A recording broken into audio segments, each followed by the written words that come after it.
आज मेरा जादुई आईना पूरी तरह बनकर तैयार हो चुका है। अब मैं पूरी दुनिया पर राज करूंगा। लेकिन उससे पहले मैं उस अच्छी जादूगरनी को बंदी बनाऊंगा। तुम चिंता मत करो बेटा, सब कुछ ठीक हो जाएगा। अरे ओ जादूगरनी, आजकल तुम्हारे भलाई के चर्चे तो पूरे राज्य में हो रहे हैं। थोड़ा सा हमारा भी भला कर दो। अरे दुष्ट जादूगर, तू फिर से आ गया। आज तो मेरे हाथों से नहीं बच पाएगा। जादूगरनी तुरंत अपनी जादुई छड़ी से उसके ऊपर वार करती है, लेकिन जादूगर अपना आईना सामने कर देता है तो वह अच्छी जादूगरनी उसी आईने के अंदर चली जाती है। ओ दुष्ट जादूगर, मुझे यहाँ से बाहर निकाल। मेरी अच्छी जादूगरनी, अब इसी आईने में सड़ती रहो पूरी जिंदगी। अब तो मैंने इस जादूगरनी को कैद कर लिया है। चलो अब महाराज को बंदी बनाता हूँ और खुद इस राज्य का राजा बन जाता हूँ।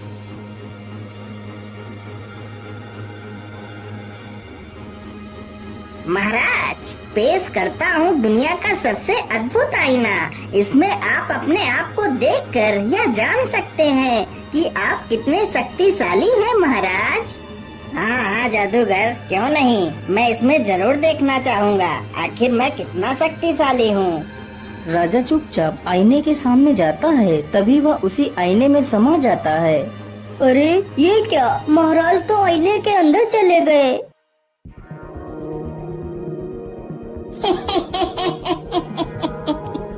ध्यान से सुनो मेरे दरबारियों, आज से तुम्हारा राजा मैं हूँ। अरे दुष्ट जादूगर, हम तुझे जिंदा नहीं छोड़ेंगे।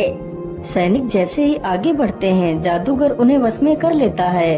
राज्य सभा में जितने भी लोग थे उन सभी को वह जादूगर अपने वश में कर लेता है।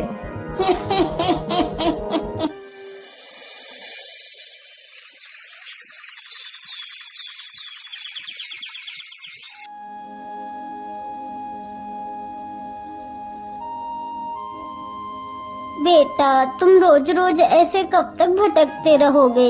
मेरी मानो तो तुम्हें महाराज के पास जाना चाहिए। वह तुम्हें जरूर किसी नौकरी पर रख लेंगे। वह बहुत दयालु हैं। हाँ माँ, आप बिल्कुल ठीक कहती हो। आज मैं महाराज के पास ही चला जाता हूँ। इतना सोचकर रमेश एक पोटली में खाना बांधता है और राजा से मिलने के लिए निकल पड़ता है।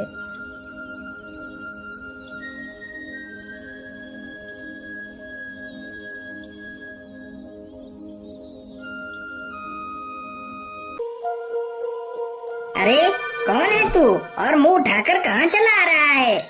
मेरा नाम रमेश है और मैं महाराज से मिलने के लिए आया हूँ। महाराज से मिलने? लेकिन उनसे मिलने के लिए तो तुम्हें इस आईने के अंदर जाना पड़ेगा। लेकिन मैं कुछ समझा नहीं, आप क्या कहना चाहते हैं? मैं यही कहना चाहता हूँ कि मैंने तुम्हारे महाराज को बंदी बना लिया है और अब मैं खुद इस राज्य का राजा बन गया हूँ। वैसे तो मैं एक जादूगर हूँ। अरे दुष्ट जादूगर, तू मेरे महाराज को छोड़ दे, नहीं तो मैं तुझे जिंदा नहीं छोड़ूंगा। बेचारा रमेश जैसे ही उस पर प्रहार करने के लिए आगे बढ़ता है, तभी वह जादूगर तुरंत ही अपने आईने को रमेश के सामने कर देता है, तो रमेश भी उसी आईने में समा जाता है। अरे ये मैं कौन सी दुनिया में आ गया? लेकिन यहाँ पर तो कोई भी नहीं दिखाई दे रहा है। आखिर महाराज कहाँ पर हो सकते हैं? चलो सीधे ही चलता हूँ।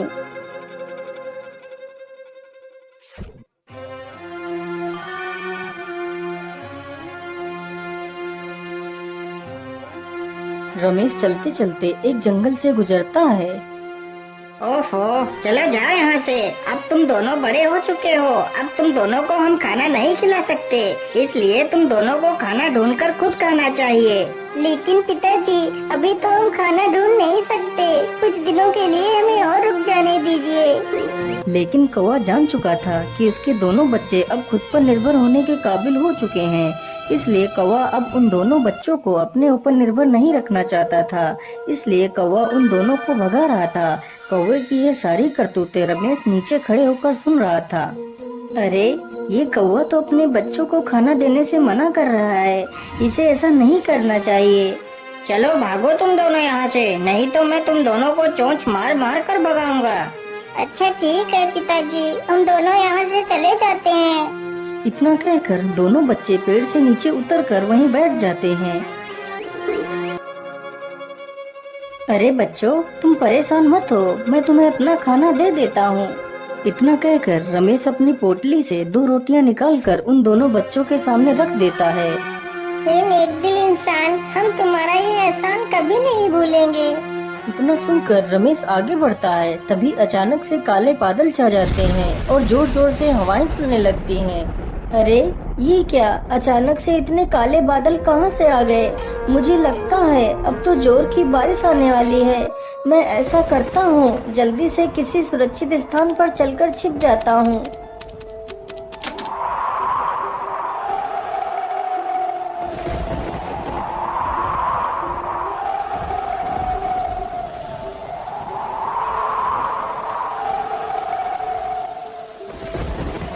अरे उधर तो एक झोपड़ी है, चलो जल्दी से उस झोपड़ी में चलकर छिप जाता हूँ।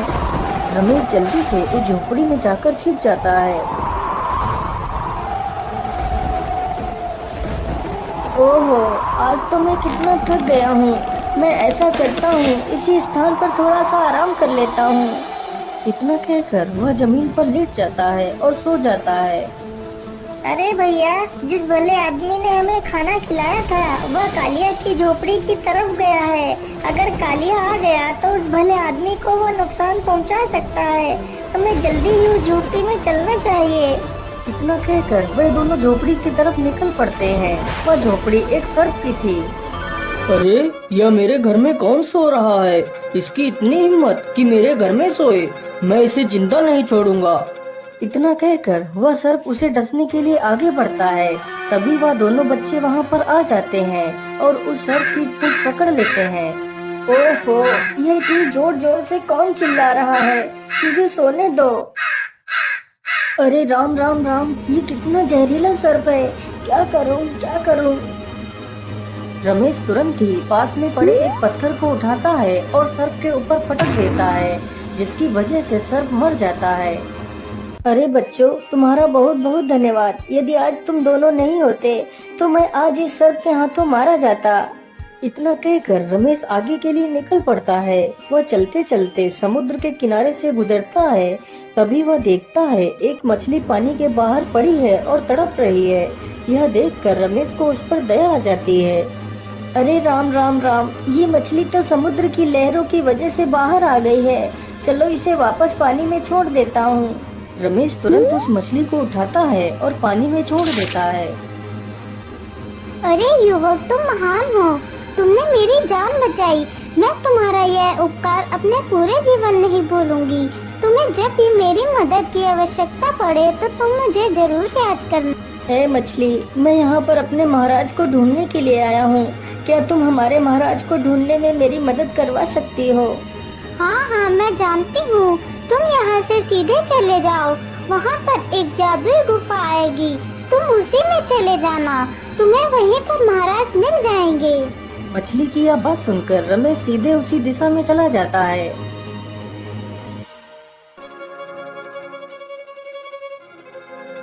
मुझे लगता है यह वही गुफा है जिसकी बात वह मछली कर रही थी। चलो इसके अंदर चलता हूँ।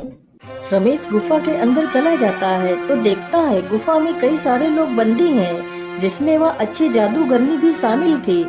महाराज, आप तो इस पिंजरे में बंद हैं, मैं आपको यहाँ से कैसे आजाद कराऊं? अरे बेटा, इस पिंजरे से आजाद भी होगे तो क्या, इस आईने से बाहर कैसे निकल पाएंगे? लेकिन आप कौन हो? मैं एक जादूगरनी हूँ। मुझे उस जादूगर ने धोखे से बंदी बना लिया है। हे जादूगरनी, क्या यहाँ से बाहर निकलने का कोई मार्ग नहीं है? बेटा, यहाँ से बाहर निकलने का बस एक ही रास्ता है। तो आप जल्दी से बताइए वह रास्ता क्या है, मैं आप सभी को यहाँ से आजाद कराऊंगा। यहाँ से बाहर निकलने के लिए हमें एक जुगनू पत्थर ढूंढना होगा। जो पत्थर समुद्र में मिलेगा।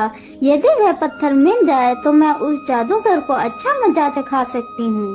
हे जादूगरनी, अब चिंता ना करे, मैं जल्दी ही उस जुगनू पत्थर को ढूंढ कर लाऊंगा। इतना कहकर रमेश वहाँ से निकल पड़ता है और समुद्र के किनारे पहुँच जाता है। हे मछली मेरी दोस्त, तुम कहाँ हो? मुझे तुम्हारी मदद की आवश्यकता है। बोलिए दोस्त, तुम्हें मेरी क्या सहायता चाहिए? मेरी दोस्त, मैंने अपने महाराज को ढूंढ लिया है, लेकिन अब मैं एक चमकीला पत्थर ढूंढ रहा हूँ।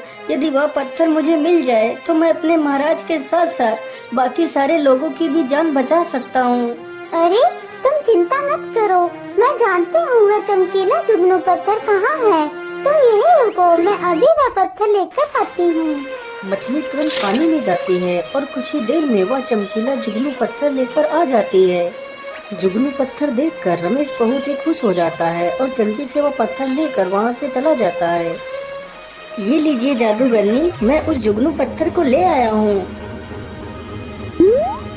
जादूगरनी तुरंत उस जुगनू पत्थर को अपनी छड़ी से स्पर्श कराती है तो जुगनू पत्थर उसी छड़ी में समा जाता है, तो वह और भी ज्यादा शक्तिशाली हो जाती है। जादूगरनी का पिंजरा अपने आप ही नष्ट हो जाता है। फिर वह सभी को आजाद करा देती है। अरे जादूगरनी, हम यहाँ से आजाद तो हो गए, लेकिन हम यहाँ से बाहर कैसे निकलेंगे? महाराज, यह एक जादुई नगरी है। यहाँ से बाहर जाने के लिए हमें उस अनोखे झरने के पास चलना होगा। सारे लोग जल्दी ही उस झरने के पास जाते हैं।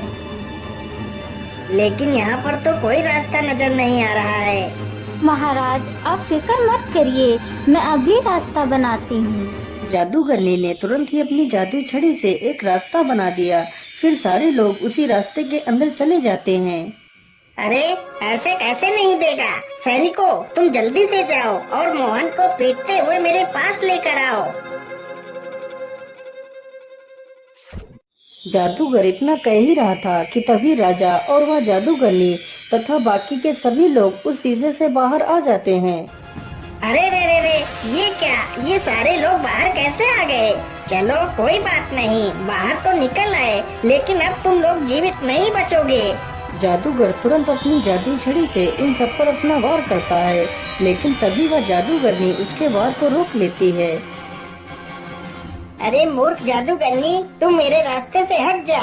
मेरा तुझसे कुछ भी लेना देना नहीं है। यदि तू मेरे रास्ते से नहीं हटी तो मैं तुझे खत्म कर दूंगा। जादूगरनी ने तुरंत अपना वार किया तो वह दुष्ट जादूगर एक तोता बन जाता है और एक पिंजरे में कैद हो जाता है। महाराज, अब ये दुष्ट जादूगर आपको कभी भी परेशान नहीं कर पाएगा। हे जादूगरनी, तुम्हारा बहुत बहुत धन्यवाद। मैं तुम्हारे इस उपकार को कभी नहीं भूलूंगा। इतना सुनकर वह जादूगरनी उस तोते के पिंजरे को उठाती है और वहाँ से चली जाती है। लेकिन बेटा, तुम कौन हो और तुम अचानक से उस आईने में कहाँ से आ गए थे? महाराज, मेरा नाम रमेश है और मैं आपके राज्य में ही रहता हूँ। फिर रमेश अपनी सारी कहानी राजा को सुनाता है। अरे रमेश, तुम बहुत ही बहादुर हो। मैं तुमसे बहुत प्रसन्न हुआ। यदि तुम अपनी बहादुरी नहीं दिखाते तो हम कभी भी उस कैद से आजाद नहीं हो पाते। इसलिए आज से तुम मेरे विशेष अंगरक्षक हो। उसी दिन से रमेश राजा का विशेष अंगरक्षक बन जाता है।